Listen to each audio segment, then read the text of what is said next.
जब भारत ने महसूस किया मेजर प्लेन क्रैश का सदमा, जिसमें ना मिली किसी पैसेंजर की बॉडी और ना ही किसी क्रू मेंबर का नामो निशान। एयर इंडिया फ्लाइट 855 कैसे डूबा अरब सागर में? जी हाँ दोस्तों, आज हम इस वीडियो में आप सभी के सामने एक बहुत बड़ा राज खोलने वाले हैं एयर इंडिया का। तो दोस्तों, ये फ्लाइट डूबने का कारण था कौन, इसका जिम्मेदार था कौन, आइए जानते हैं। एयर इंडिया 855 जो मुंबई से निकली थी दुबई की ओर अपनी उड़ान भरने के लिए, लेकिन कैसे समा गई अरब सागर के अंदर? क्या लगता है आपको, कौन था इसका दोषी? एयर इंडिया की फ्लाइट बनाने के लिए बोइंग या एयर इंडिया के मालिक?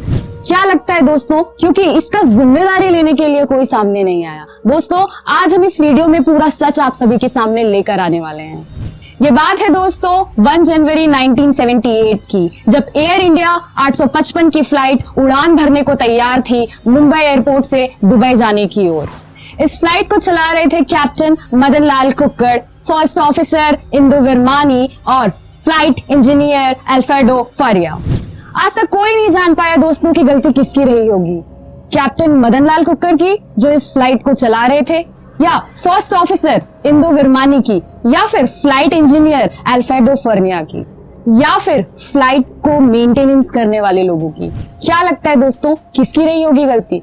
लेकिन दोस्तों, इतना बड़ा हादसा होने के बावजूद भी, एक बड़ा प्लेन क्रैश होने के बावजूद भी आज तक इसकी गुत्थी कोई नहीं सुलझा पाया है। दोस्तों, आप सभी को बता दें, जब ये हादसा हुआ, हादसे को कवर अप करने के लिए लगभग ऑपरेशन चले महीनों भर तक के। महीनों लग गए दोस्तों इस फ्लाइट के क्रैश साइट को डिटेक्ट करने में, और सालों लग गए इस फ्लाइट में अंदर बैठे लोगों के बारे में पता करने में, और दोस्तों महीनों लग गए फ्लाइट की क्रैश साइट डिटेक्ट करने के लिए, और सालों लग गए फ्लाइट का मलबा ढूंढने के लिए। लेकिन दोस्तों, इतनी बड़ी इन्वेस्टिगेशन टीम बनाने के बावजूद भी ना इन्वेस्टिगेशन टीम को एक भी पैसेंजर की बॉडी मिली, ना ही किसी क्रू मेंबर का नामो निशान। और दोस्तों, इतनी इन्वेस्टिगेशन करने के बावजूद, इतनी बड़ी टीम बनाने के बावजूद आखिर उनकी थोड़ी सी मेहनत रंग लाई, और उस टीम को मिला एक ब्लैक बॉक्स FDR, मतलब फ्लाइट डेटा रिकॉर्डर। दोस्तों, उस ब्लैक बॉक्स में मिला कुछ ऐसा जिससे इन्वेस्टिगेशन टीम के उड़ गए होश। और दोस्तों, उस ब्लैक बॉक्स में था उन तीनों क्रू मेंबर्स की वॉइस रिकॉर्डिंग। दोस्तों, ये ऐसी वॉइस रिकॉर्डिंग थी जिसकी गुत्थी सुलझाने में उनको बहुत आसानी हुई। और दोस्तों, इस वॉइस रिकॉर्डर में जो तीनों आवाजें मिली वो बहुत ही मिसलीडिंग थी। उनकी आवाज से साफ साफ ये नहीं पता चल रहा था कि इतनी बड़ी घटना कैसे हो गई। और दोस्तों, उस वॉइस रिकॉर्डर में पहली आवाज थी पायलट की, और उन्होंने बोला कि क्या फ्लाइट राइट साइड झुक रही है, क्योंकि मेरा ऑल्टीमीटर राइट डायरेक्शन दिखा रहा है। और ये कंफर्म करने के लिए उन्होंने अपने फर्स्ट ऑफिसर से पूछा, और उनके फर्स्ट ऑफिसर ने जवाब दिया कि हाँ, फ्लाइट झुक रही है। दोस्तों, ऑडियो से तो इतना साफ नजर आ रहा था कि फ्लाइट लेफ्ट साइड झुकी हुई थी, लेकिन जब इन्वेस्टिगेशन टीम ने क्रैश साइट पर जाकर इन्वेस्टिगेट किया तो उन्हें समझ में आया कि फ्लाइट दरअसल लेफ्ट साइड नहीं, राइट साइड पे क्रैश की गई थी। और दोस्तों, इसी के आधार पर जब FDR, जो कि दोस्तों होता है फ्लाइट को जो डिटेक्ट करता है उनके एंगल्स और उनके कंट्रोल पे, और तीसरी आवाज थी फ्लाइट इंजीनियर की, और उन्होंने बोला कि रुको रुको, वहां मत जाओ, वहां खतरा है। और दोस्तों, इतने में ही सन्नाटा हो गया।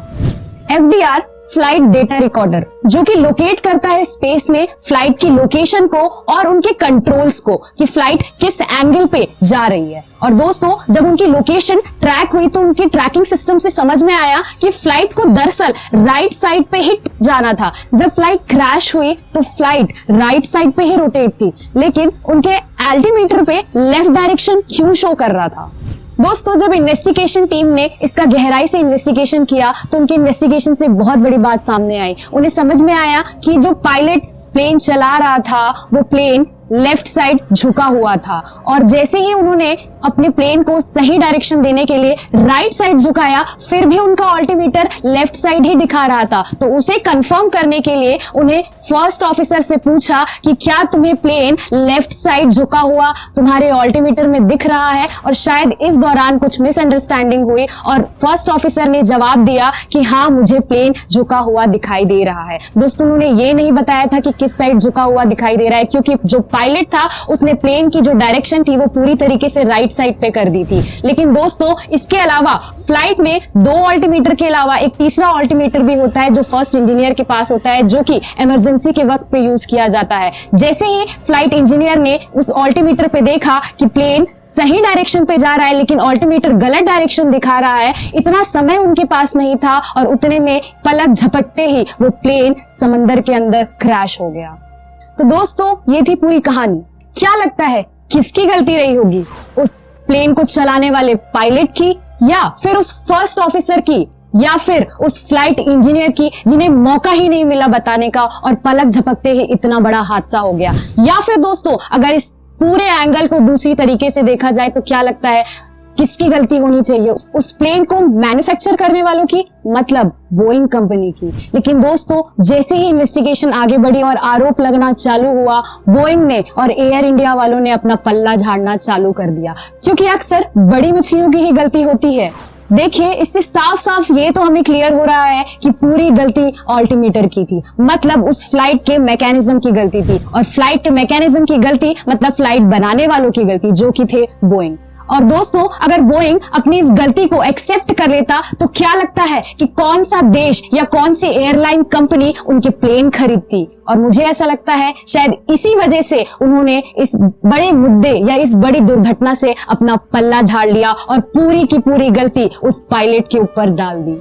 तो दोस्तों ये थी भारत की मेजर प्लेन क्रैश की घटना, जिसमें कोई भी डेड बॉडी और कोई भी क्रू मेंबर का नामो निशान तक के नहीं मिला। और दोस्तों अगर ये वीडियो आप सभी को पसंद आई होगी तो लाइक करिएगा और ज्यादा से ज्यादा इस वीडियो को शेयर करिएगा, ताकि लोगों को भी पता चले कि आखिर गलती थी किसकी। और दोस्तों हमारे फेसबुक पेज को जरूर फॉलो करिएगा। धन्यवाद।